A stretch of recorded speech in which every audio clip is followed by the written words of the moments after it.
Assalamualaikum warahmatullahi wabarakatuh. Nama saya Kirana Anita Prabawati. Saya NIM A3 2019-0152. Saya berasal dari Sukoharjo.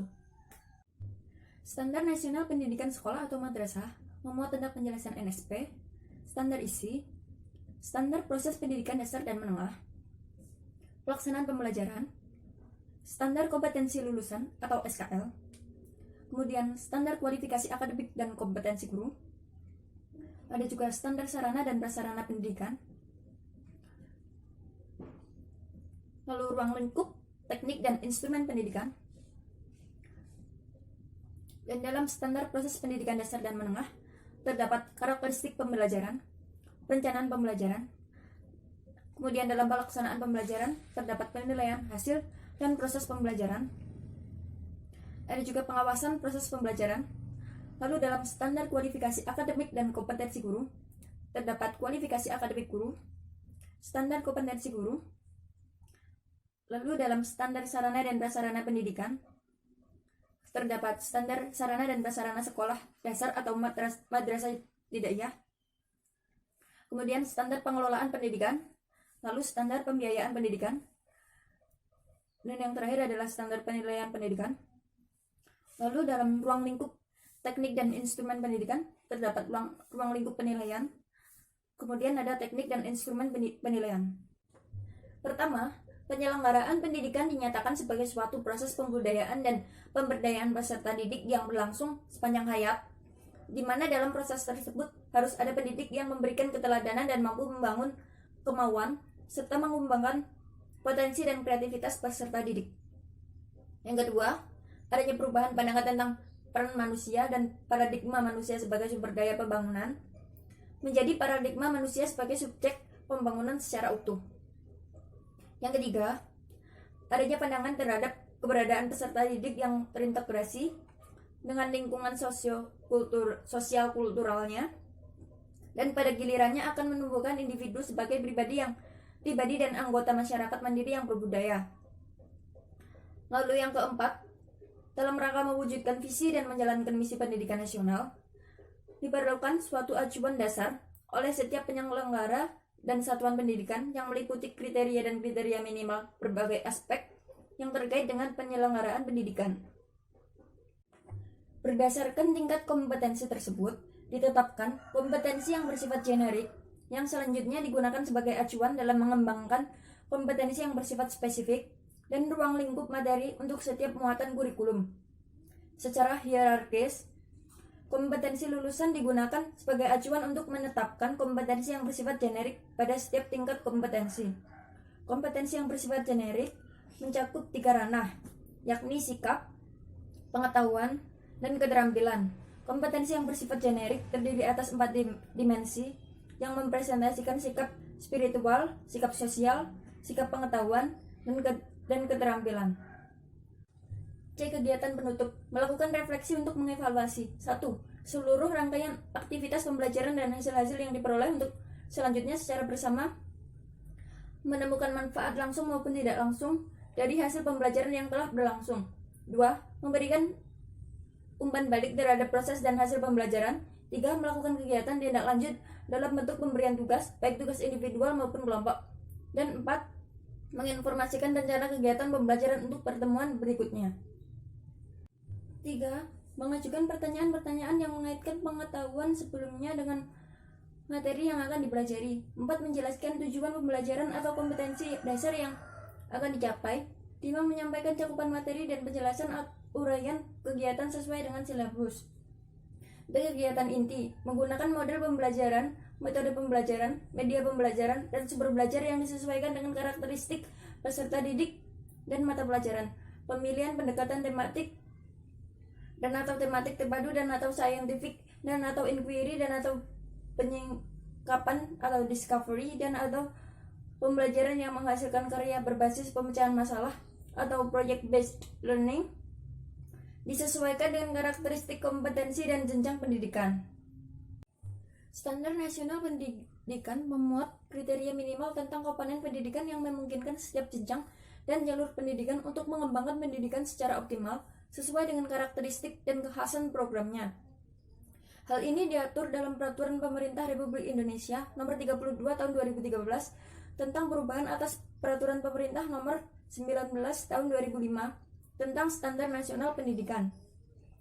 Standar Nasional Pendidikan berfungsi sebagai dasar dalam perencanaan, pelaksanaan, dan pengawasan pendidikan.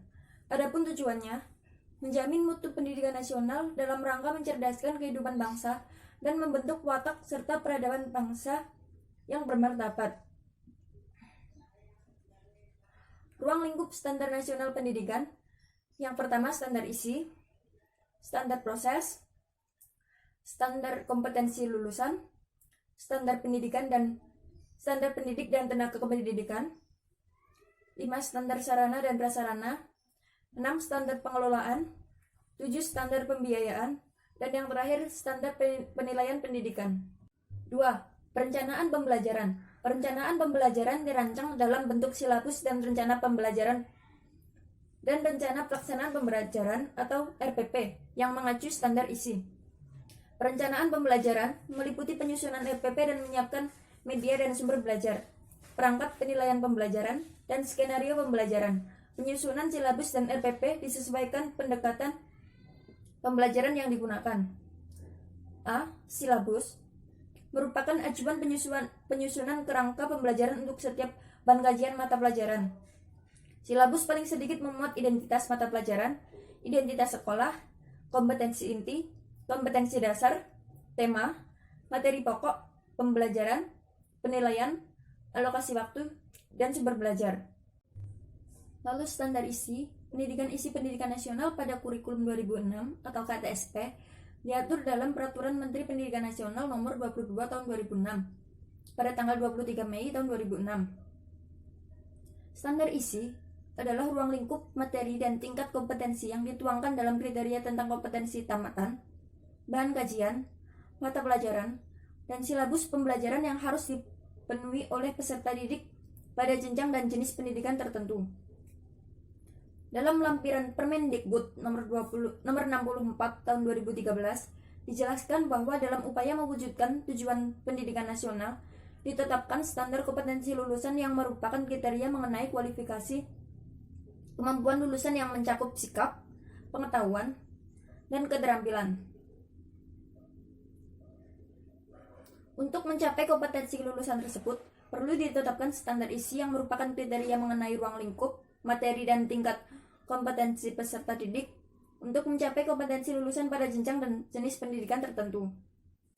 7. Mengakomodasi pembelajaran tematik terpadu, keterpaduan lintas mata pelajaran, lintas aspek belajar, dan keragaman budaya.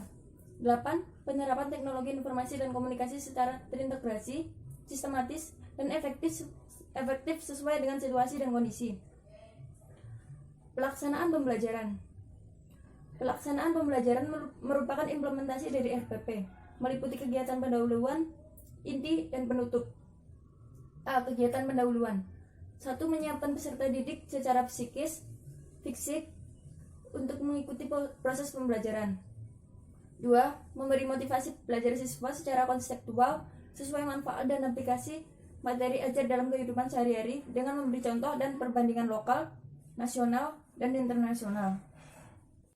Berdasarkan prinsip pembelajaran, maka dikembangkan standar proses yang mencakup perencanaan proses pembelajaran, pelaksanaan proses pembelajaran, penilaian hasil pembelajaran, pengawasan proses pembelajaran. 1. Karakteristik pembelajaran. Karakteristik pembelajaran pada setiap satuan pendidikan terkait erat pada standar kompetensi lulusan dan standar isi. Standar kompetensi lulusan memberikan kerangka konseptual tentang sarana pembelajaran yang harus dicapai. Standar isi memberikan kerangka konseptual tentang kegiatan belajar dan pembelajaran yang diturunkan dari tingkat kompetensi dan ruang lingkup materi. Karakteristik proses pembelajaran disesuaikan dengan karakteristik kompetensi. Pembelajaran tematik terpadu di SD, MI, SDLB, atau paket A. SMP, MTS, SMPLB, atau paket B disesuaikan dengan tingkat perkembangan peserta didik. Karakteristik proses pembelajaran di SMA, MA, SMALB, SMK, MAK, atau paket C, kejuruan, secara keseluruhan berbasis mata pelajaran, meskipun pendekatan tematik masih dipertahankan. Penjelasan mengenai Standar Nasional Pendidikan atau SNP, yaitu Undang-Undang Republik Indonesia Nomor 20 Tahun 2003 tentang Pendidikan Nasional merupakan dasar hukum penyelenggaraan dan reformasi sistem pendidikan nasional yang memuat visi, misi, fungsi dan tujuan pendidikan nasional, serta strategi pembangunan pendidikan nasional. Dalam visi pendidikan nasional adalah mewujudkan sistem pendidikan sebagai peranata sosial yang kuat dan berwibawa untuk memberdayakan semua warga negara Indonesia agar berkembang menjadi manusia yang berkualitas. Lalu misi pendidikan nasional yang pertama mengupayakan perluasan dan pemerataan kesempatan memperoleh pendidikan yang bermutu bagi seluruh rakyat Indonesia. Yang kedua, meningkatkan mutu pendidikan yang memiliki daya saing di tingkat nasional, regional, dan internasional. Yang ketiga, meningkatkan relevansi pendidikan dengan kebutuhan masyarakat dan tantangan global. Lalu yang keempat, membantu dan memfasilitasi pengembangan potensi anak bangsa secara utuh sejak usia dini sampai akhir hayat dalam rangka mewujudkan masyarakat belajar. Lalu yang kelima, meningkatkan kesiapan masukan dan kualitas proses pendidikan untuk mengoptimalkan pembentukan kepribadian yang bermoral. Yang keenam, meningkatkan keprofesionalan dan akuntabilitas lembaga pendidikan sebagai pusat pembudayaan ilmu pengetahuan, keterampilan, pengalaman, sikap, dan nilai berdasarkan standar yang bersifat nasional dan global. Dan yang terakhir, mendorong peran serta masyarakat dalam menyelenggarakan pendidikan berdasarkan prinsip otonomi dalam konteks Negara Kesatuan Republik Indonesia. B. Rencana pelaksanaan pembelajaran adalah rencana kegiatan pembelajaran tatap muka untuk satu pertemuan atau lebih. RPP dikembangkan dari silabus untuk mengarahkan kegiatan pembelajaran peserta didik dalam upaya mencapai kompetensi dasar atau KD. Komponen RPP terdiri atas identitas sekolah, identitas mata pelajaran, kelas atau semester, alokasi waktu, tujuan pembelajaran, kompetensi dasar, dan indikator pencapaian kompetensi, materi pembelajaran, metode pembelajaran, media pembelajaran, sumber pembelajaran, langkah-langkah pembelajaran, dan penilaian hasil pembelajaran. C. Prinsip penyusunan RPP. Dalam penyusunan RPP, hendaknya memperhatikan prinsip-prinsip sebagai berikut. 1. Perbedaan individual peserta didik. 2. Partisipasi aktif peserta didik. 3. Berpusat pada peserta didik untuk mendorong semangat belajar. 4. Pengembangan budaya membaca dan menulis. 5. Pemberian umpan balik dan tindak lanjut RPP. 6. Penekanan pada keterkaitan dan keterpaduan antara KD, materi pembelajaran, kegiatan pembelajaran, indikator pencapaian kompetensi, penilaian, dan sumber belajar dalam satu keutuhan pengalaman belajar. Standar proses pendidikan dasar dan menengah. Standar proses pendidikan dasar dan menengah pada kurikulum KTSP mengacu pada Permen Pendidikan Nomor 41 Tahun 2007. Seiring dengan perkembangan kebijakan dan penyempurnaan serta perubahan kurikulum, pada tahun 2013 diberlakukan kurikulum 2013. Pada kurikulum 2013, standar proses diatur dalam Peraturan Menteri Pendidikan dan Kebudayaan Nomor 65 Tahun 2013 tentang Standar Proses Pendidikan Dasar dan Menengah. Dalam Permendikbud tersebut dijelaskan bahwa standar proses adalah kriteria mengenai pelaksanaan pembelajaran pada suatu satuan pendidikan untuk mencapai standar kompetensi lulusan. Standar proses dikembangkan mengacu pada standar kompetensi lulusan dan standar isi yang telah ditetapkan sesuai dengan ketentuan dalam Peraturan Pemerintah Nomor 19 Tahun 2005 tentang Standar Nasional Pendidikan sebagaimana telah diubah dengan Peraturan Pemerintah Nomor 32 Tahun 2013 tentang perubahan atas Peraturan Pemerintah Nomor 19 Tahun 2005 tentang Standar Nasional Pendidikan. Standar isi disesuaikan dengan substansi tujuan pendidikan nasional dalam domain sikap spiritual dan sikap sosial, pengetahuan, dan keterampilan. Standar isi dikembangkan untuk menentukan kriteria ruang lingkup dan standar kompetensi yang sesuai dengan kompetensi lulusan yang dirumuskan pada standar kompetensi lulusan, yakni sikap, pengetahuan, dan keterampilan. berdasarkan Peraturan Pemerintah Nomor 19 tentang Standar Nasional Pendidikan, sebagaimana telah diubah dengan Peraturan Pemerintah Nomor 32 Tahun 2013 tentang perubahan atas Peraturan Pemerintah Nomor 19 tentang Standar Nasional Pendidikan, ditetapkan bahwa standar isi adalah kriteria mengenai ruang lingkup materi dan tingkat kompetensi untuk mencapai kompetensi lulusan pada jenjang dan jenis pendidikan tertentu.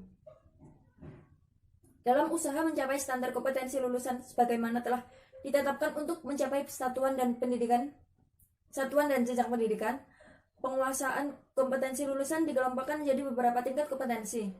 Tingkat kompetensi yang menunjukkan tahapan yang harus dilalui untuk mencapai kompetensi lulusan yang telah ditetapkan dalam standar kompetensi lulusan.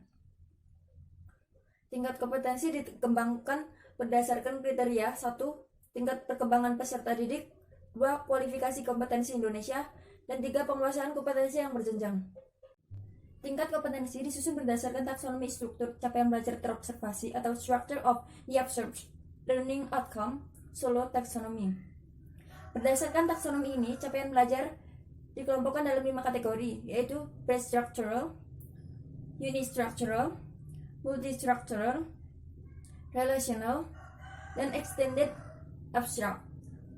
Kategori extended abstract secara teoritis ada 3 tingkatan yang lebih kompleks, yaitu psychedelia, illumination, dan creativity.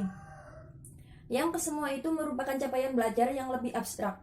Berdasarkan hal tersebut, dikembangkan secara adaptif tingkat kompetensi menjadi 0, 1, 2, 3, 4, 5, dan 6. Masing-masing tingkat kompetensi mencakup 2 tingkat kelas, kecuali tingkat kompetensi 4A dan 6 hanya mencakup 1 tingkat kelas. Assalamualaikum warahmatullahi wabarakatuh. Perkenalkan, nama saya Miranda Rizka Santri, NIM A3 2019 0160, asal dari Sragen. Saya akan melanjutkan presentasi yang sudah disampaikan dari Kirana tadi. Yang pertama, penilaian hasil dan proses pembelajaran. Penilaian proses pembelajaran menggunakan pendekatan penilaian otentik atau authentic assessment yang menilai kesiapan siswa, proses, dan hasil belajar secara utuh.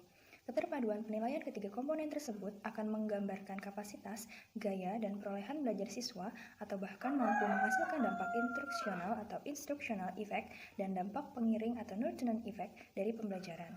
Hasil penilaian otentik dapat digunakan oleh guru untuk merencanakan program perbaikan atau remedial, pengayaan atau enrichment, atau pelayanan konseling. Selain itu, hasil penilaian otentik dapat digunakan sebagai bahan untuk memperbaiki proses pembelajaran sesuai dengan standar penilaian pendidikan. Evaluasi proses pembelajaran dilakukan saat proses pembelajaran dengan menggunakan alat yang berupa angket, observasi, catatan anekdot, dan refleksi. Yang kedua, pengawasan proses pembelajaran dilakukan melalui kegiatan pemantauan, supervise, evaluasi, pelaporan, serta tindak lanjut secara berkala dan berkelanjutan. Pengawasan proses pembelajaran dilakukan oleh Kepala Satuan Pendidikan dan Pengawasan. Yang pertama ada prinsip pengawasan. Pengawasan dilakukan dengan prinsip objektif dan transparan guna meningkatkan mutu secara berkelanjutan dan menetapkan peringkat akreditasi. Yang kedua, sistem dan entitas pengawasan. Sistem pengawasan internal dilakukan oleh kepala sekolah, pengawas, dinas pendidikan, dan lembaga penjamin mutu pendidikan. A. Kepala sekolah, pengawasan, dan lembaga penjamin mutu pendidikan melakukan pengawasan dalam rangka peningkatan mutu.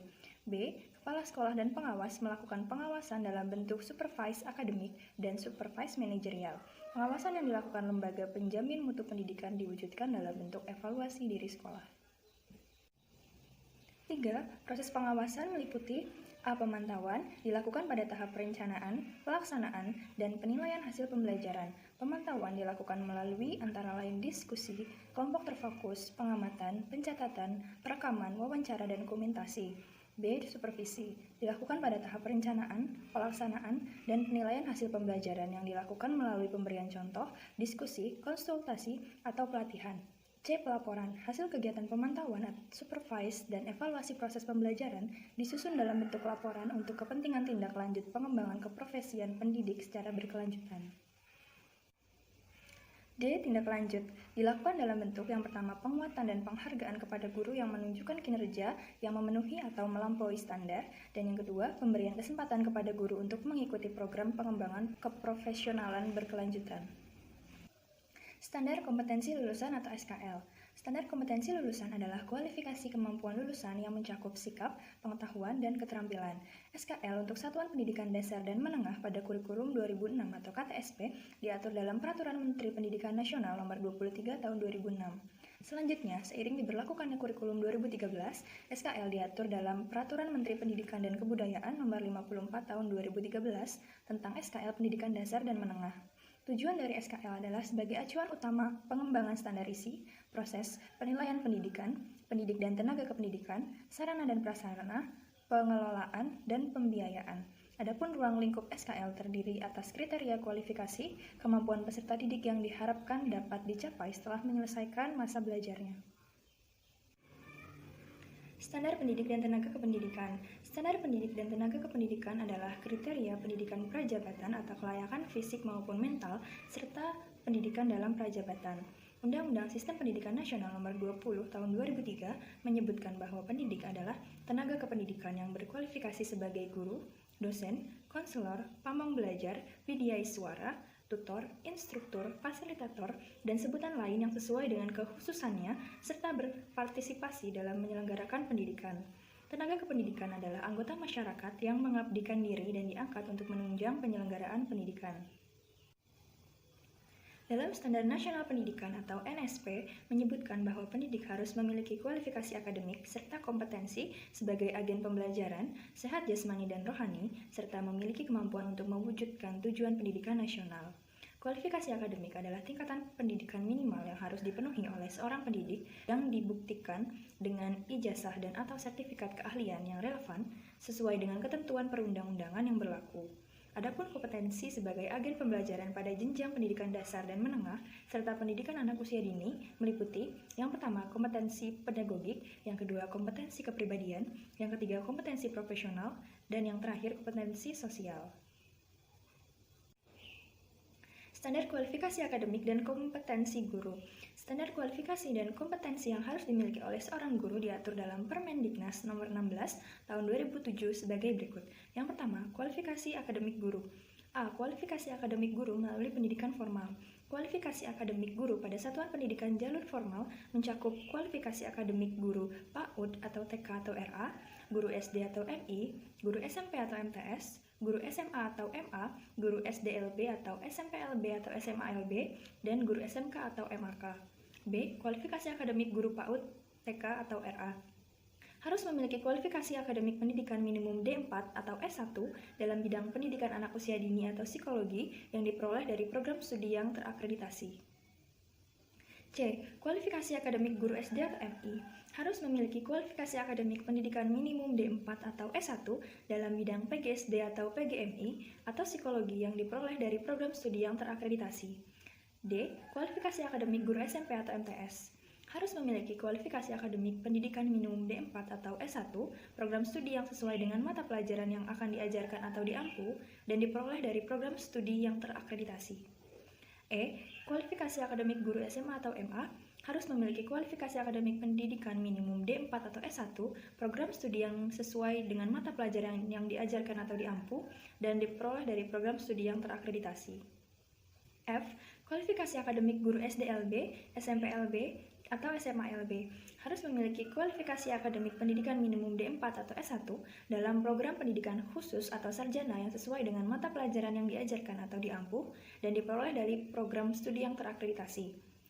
G. Kualifikasi akademik guru SMK atau MAK.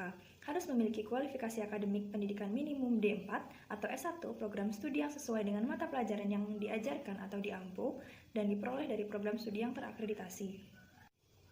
Dan yang terakhir, kualifikasi akademik guru melalui uji kelayakan dan kesetaraan. Kualifikasi akademik yang dipersyaratkan untuk dapat diangkat sebagai guru dalam bidang-bidang khusus yang sangat diperlukan tetapi belum dikembangkan di perguruan tinggi dan dapat diperoleh melalui uji kelayakan dan kesetaraan. Uji kelayakan dan kesetaraan bagi seseorang yang memiliki keahlian tanpa ijazah dilakukan oleh perguruan tinggi yang diberi wewenang untuk melaksanakannya. 2. Standar kompetensi guru. Standar kompetensi guru dikembangkan secara utuh dari 4 kompetensi utama, yaitu kompetensi pedagogik, kepribadian, sosial, dan profesional. Keempat, kompetensi tersebut terintegrasi dalam kinerja guru. Standar kompetensi guru mencakup kompetensi inti guru yang dikembangkan menjadi kompetensi guru PAUD atau TK atau RA, guru kelas SD atau MI, dan guru mata pelajaran pada SD atau MI, SMP atau MTS, SMA atau MA, dan SMK atau MAK. Standar kualifikasi akademik dan kompetensi guru-guru mata pelajaran di SD atau MI, SMP atau MTS, SMA atau MA, dan SMK atau MAK diatur dalam Permendiknas Nomor 16 Tahun 2007. Standar sarana dan prasarana pendidikan. Standar sarana dan prasarana dalam sistem pendidikan nasional adalah standar nasional pendidikan yang berkaitan dengan kriteria minimal tentang ruang belajar, tempat berolahraga, tempat beribadah, perpustakaan, laboratorium, bengkel kerja, tempat bermain, tempat berkreasi, serta sumber belajar lain yang diperlukan untuk menunjang proses pembelajaran termasuk penggunaan teknologi informasi dan komunikasi. Standar sarana dan prasarana untuk SD atau MI, SMP atau MTS, dan SMA atau MA diatur dalam Peraturan Menteri Pendidikan Nasional Nomor 24 Tahun 2007 tentang Standar Sarana dan Prasarana. Pada pasal 2 Peraturan Menteri disebutkan bahwa penyelenggaraan pendidikan bagi satu kelompok pemukiman permanen dan terpencil yang penduduknya kurang dari 1.000 jiwa dan yang tidak bisa dihubungkan dengan kelompok lain dalam jarak 3 km melalui lintasan jalan kaki yang tidak membahayakan dapat menyimpangi standar sarana dan prasarana ini.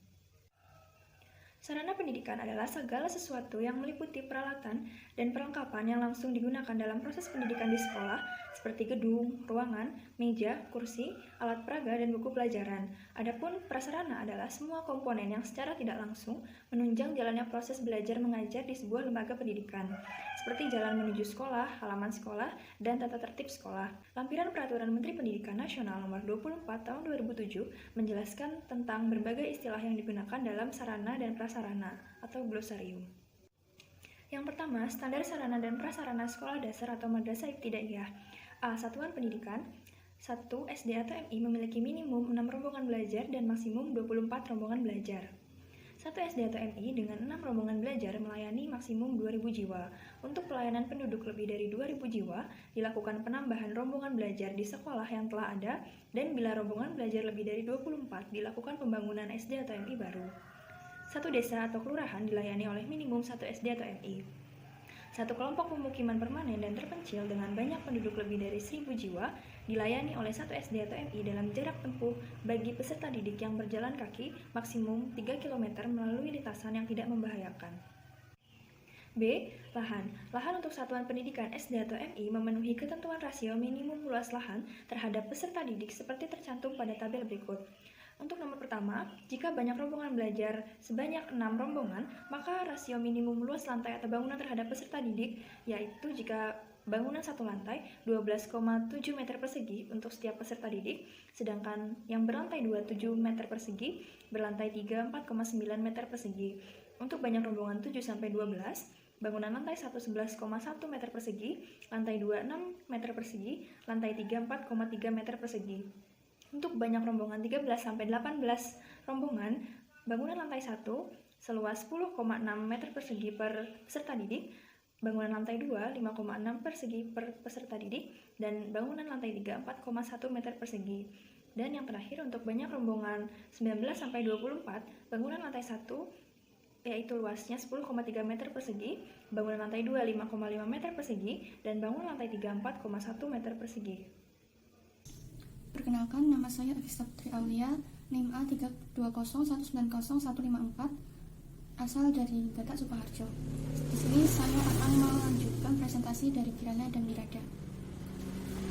2. Untuk satuan pendidikan yang memiliki rombongan belajar dengan banyak peserta didik kurang dari kapasitas maksimum kelas, lahan juga memenuhi ketentuan luas minimum seperti yang tercantum pada tabel. Banyak rombongan belajar 6 orang, maka bangunan satu lantai luasnya 1.340 meter persegi, bangunan 2 lantai 790 meter persegi, bangunan 3 lantai 710 meter persegi. Untuk banyak rombongan belajar 7-12 orang, luasnya bangunan satu lantai 2.270 meter persegi, bangunan 2 lantai 1.240 meter persegi, bangunan 3 lantai 860 meter persegi. Untuk rombongan belajar 13-18 orang, luasnya lantai 1 3.200 meter persegi, bangunan 2 lantai 1.720 meter persegi, bangunan 3 lantai 1.150 meter persegi. Dan untuk rombongan belajar 19-24 orang, luas bangunan satu lantai 4.100 meter persegi, bangunan dua lantai 2.220 meter persegi, dan bangunan tiga lantai 1.480 meter persegi. 3. Luas lahan yang dimaksud pada angka 1 dan 2 di atas adalah luas lahan yang dapat digunakan secara efektif untuk membangun prasarana sekolah berupa bangunan gedung dan tempat bermain atau berolahraga. 4. Lahan terhindar dari potensi bahaya yang mengancam kesehatan dan keselamatan jiwa, serta memiliki akses untuk penyelamatan dalam keadaan darurat. 5. Pemilihan lahan rata-rata kurang dari 15%, tidak berada di dalam garis sempadan sungai dan jalur kereta api. 6. Lahan terhindar dari gangguan-gangguan berikut. A. Pencemaran air. Sesuai dengan PPRI nomor 20 tahun 1990 tentang pengendalian pencemaran air. B. Kebisingan. Sesuai dengan Kemenegara KLH nomor 94/Men-KLH/1992 tentang baku mutu kebisingan. C. Pencemaran lingkungan. Sesuai dengan Kemenegara KLH nomor 02/Men-KLH/1988 tentang pedoman penetapan baku mutu lingkungan. 7. Lahan sesuai dengan peruntukan lokasi yang diatur dalam peraturan daerah tentang rencana tata ruang wilayah, kabupaten atau kota, atau rencana lain yang lebih perinci dan mengikat, dan mendapat izin pemanfaatan tanah dari pemerintah daerah setempat. 8. Lahan memiliki status hak atas tanah dan atau memiliki izin pemanfaatan dari pemegang hak atas tanah sesuai ketentuan peraturan perundang-undangan yang berlaku untuk jangka waktu minimum 20 tahun. C. Bangunan gedung. 1. Bangunan gedung untuk satuan pendidikan SD atau MI memenuhi ketentuan rasio minimum luas lantai terhadap peserta didik seperti tercantum pada tabel berikut. 1. Banyak rombongan belajar 6 orang. Luas minimum bangunan satu lantai 3,8 meter persegi, bangunan dua lantai 4,1 meter persegi, bangunan tiga lantai 4,4 meter persegi. Untuk rombongan belajar 7-12 orang, luas bangunan satu lantai 3,3 meter persegi, bangunan dua lantai 3,6 meter persegi, bangunan tiga lantai 3,8 meter persegi. 3. Rombongan belajar 13-18 orang, luas bangunan satu lantai 3,2 meter persegi, bangunan dua lantai 3,4 meter persegi, dan bangunan tiga lantai 3,5 meter persegi. Untuk banyak rombongan belajar 19-24 orang, luas bangunan satu lantai 3,1 meter persegi, bangunan dua lantai 3,5 meter persegi, dan bangunan tiga lantai 3,8 meter persegi. 2. Untuk satuan pendidikan yang memiliki rombongan belajar dengan banyak peserta didik kurang dari kapasitas maksimum kelas, lantai bangunan juga memenuhi ketentuan luas minimum seperti yang tercantum pada tabel berikut. Banyak rombongan belajar 6 orang, minimum luas lantai bangunan satu lantai 400 meter persegi, bangunan dua lantai 470 meter persegi, bangunan tiga lantai 500 meter persegi. Banyak rombongan belajar 7-12 orang, minimum luas bangunan satu lantai yaitu 680 meter persegi, bangunan dua lantai 740 meter persegi, bangunan tiga lantai 770 meter persegi. Untuk banyak rombongan belajar 13-18 orang, minimum luas bangunan satu lantai 960 meter persegi, bangunan dua lantai 1030 meter persegi, dan bangunan tiga lantai 1050 meter persegi. Untuk banyak rombongan belajar 19-24 orang, minimum luas bangunan satu lantai yaitu 1230 meter persegi, bangunan dua lantai 1330 meter persegi, dan bangunan tiga lantai 1380 meter persegi. 3. Bangunan gedung memenuhi ketentuan tata bangunan yang terdiri dari A. Koefisien dasar bangunan maksimum 30%, B. Koefisien lantai bangunan dan ketinggian maksimum bangunan gedung yang ditetapkan dalam peraturan daerah, C. Jarak bebas bangunan gedung yang meliputi garis sempadan bangunan gedung dengan as jalan, tepi sungai, tepi pantai, jalan kereta api, dan atau jaringan tegangan tinggi. Jarak antara bangunan gedung dan batas-batas persil, dan jarak antara as jalan dan pagar halaman yang ditetapkan dalam peraturan daerah. 4. Bangunan gedung memenuhi persyaratan keselamatan berikut. A. Memiliki struktur yang stabil dan kukuh hingga kondisi pembebanan maksimum dalam mendukung beban muatan hidup dan beban muatan mati, serta untuk daerah atau zona tertentu kemampuan untuk menahan gempa dan kekuatan alam lainnya. B. Dilengkapi sistem proteksi pasif dan atau proteksi aktif untuk mencegah dan menanggulangi bahaya kebakaran dan petir. 5. Bangunan gedung memenuhi persyaratan kesehatan berikut. A. Mempunyai fasilitas secukupnya untuk ventilasi udara dan pencahayaan yang memadai. B. Memiliki sanitasi di dalam dan di luar bangunan gedung untuk memenuhi kebutuhan air bersih, pembuangan air kotor dan atau air limbah, kotoran dan tempat sampah, serta penyaluran air hujan. C. Lahan bangunan yang aman bagi kesehatan pengguna bangunan gedung dan tidak menimbulkan dampak negatif terhadap lingkungan. 6. Bangunan gedung menyediakan fasilitas dan aksesibilitas yang mudah, aman, dan nyaman, termasuk bagi penyandang cacat. 7. Bangunan gedung memenuhi persyaratan kenyamanan berikut. A. Bangunan gedung mampu meredam getaran dan kebisingan yang mengganggu kegiatan pembelajaran. B. Setiap ruangan memiliki temperatur dan kelembapan yang tidak melebihi kondisi luar ruangan. C. Setiap ruangan dilengkapi dengan lampu penerangan. 8. Bangunan gedung bertingkat memenuhi persyaratan berikut. A. Maksimum terdiri dari 3 lantai. B. Dilengkapi tangga yang mempertimbangkan kemudahan, keamanan, keselamatan, dan kesehatan pengguna. 9. Bangunan gedung dilengkapi sistem keamanan berikut. A. Peringatan bahaya bagi pengguna, pintu keluar darurat, dan jalur evakuasi jika terjadi bencana kebakaran dan atau bencana lainnya. B. Akses evakuasi yang dapat dicapai dengan mudah dan dilengkapi petunjuk arah yang jelas. 10. Bangunan gedung dilengkapi instalasi listrik dengan daya minimum 100 watt. 11. Pembangunan gedung atau ruang baru harus dirancang, dilaksanakan dan diawasi secara profesional. 12. Kualitas bangunan gedung minimum permanen kelas B sesuai dengan PP nomor 19 tahun 2005 pasal 45 dan mengacu pada standar PU. 13. Bangunan gedung sekolah baru dapat bertahan minimum 20 tahun. 14. Pemeliharaan bangunan gedung sekolah sebagai berikut. A. Pemeliharaan ringan, meliputi pengecatan ulang, perbaikan sebagian daun jendela atau pintu, penutup lantai, penutup atap, plafon, instalasi air dan listrik, dilakukan minimum sekali dalam 5 tahun. B. Pemeliharaan berat, meliputi penggantian rangka atap, rangka plafon, rangka kayu, kusen, dan semua penutup atap, dilakukan minimum sekali dalam 20 tahun. 15. Bangunan gedung dilengkapi izin mendirikan bangunan dan izin penggunaan sesuai ketentuan peraturan perundang-undangan yang berlaku. D. Ketentuan prasarana dan sarana. Sebuah SD atau MI sekurang-kurangnya memiliki prasarana sebagai berikut. 1. Ruang kelas. 2. Ruang perpustakaan. 3. Laboratorium IPA.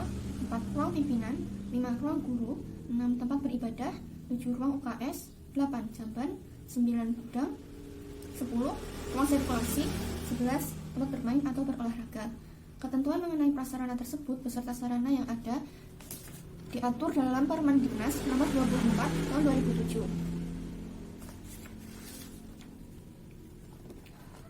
2. Standar pengelolaan pendidikan. Standar pengelolaan pendidikan sebagaimana diatur dalam Permendiknas nomor 19 tahun 2007 memuat 6 hal pokok, yaitu 1. Perencanaan program. 2. Pelaksanaan rencana kerja.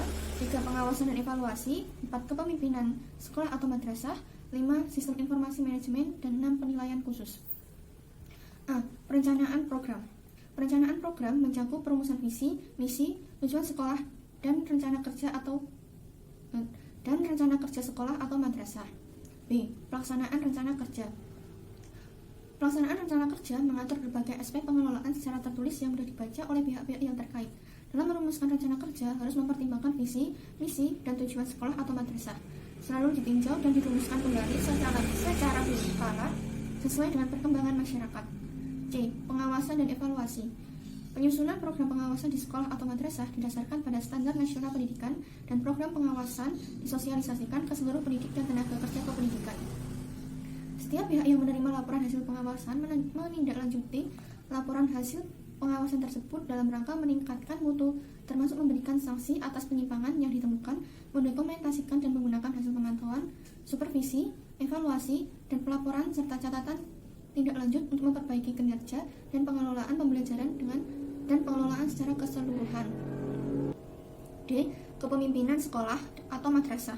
Setiap sekolah atau madrasah dipimpin oleh seorang kepala sekolah atau madrasah. Kriteria untuk menjadi kepala dan wakil kepala sekolah atau madrasah berdasarkan ketentuan dalam standar pendidikan dan tenaga kependidikan. E. Sistem informasi manajemen. Sistem informasi manajemen secara sederhana dapat diartikan sebagai satu sistem berbasis komputer yang menyediakan informasi bagi beberapa pemakai dalam rangka mempermudah dan memperlancar kegiatan organisasi. F. Penilaian khusus. Keberadaan sekolah atau madrasah yang pengelolaannya tidak mengacu kepada standar nasional pendidikan dapat memperoleh pengakuan pemerintah atas dasar rekomendasi BSNP. Lebih lengkap mengenai standar pengelolaan pendidikan dapat dilihat di Permendiknas nomor 19 tahun 2007. 3. Standar pembiayaan pendidikan. Standar pembiayaan adalah standar yang mengatur komponen dan besarnya biaya operasi satuan pendidikan yang berlaku selama 1 tahun. Peraturan Pemerintah Republik Indonesia Nomor 32 Tahun 2013 tentang perubahan atas Peraturan Pemerintah Nomor 19 Tahun 2005 tentang Standar Nasional Pendidikan. Peraturan Pemerintah Nomor 19 Tahun 2005 tentang Standar Nasional Pendidikan menyebutkan bahwa pembiayaan pendidikan terdiri atas biaya investasi, biaya operasi, dan biaya operasional. 4. Standar penilaian pendidikan. Implementasi Peraturan Pemerintah Nomor 32 Tahun 2013 tentang perubahan atas Peraturan Pemerintah Nomor 19 Tahun 2005 tentang Standar Nasional Pendidikan membawa implikasi terhadap perubahan standar penilaian pendidikan dengan diterbitkannya Permendikbud Nomor 66 Tahun 2013 dan Permendikbud Nomor 81A Tahun 2013 tentang implementasi kurikulum. Ditetapkannya standar penilaian bertujuan untuk menjamin 1. Perencanaan penilaian peserta didik sesuai dengan kompetensi yang akan dicapai dan berdasarkan prinsip-prinsip penilaian. 2. Pelaksanaan penilaian peserta didik secara profesional, terbuka, edukatif, efektif, efisien, dan sesuai dengan konteks sosial budaya.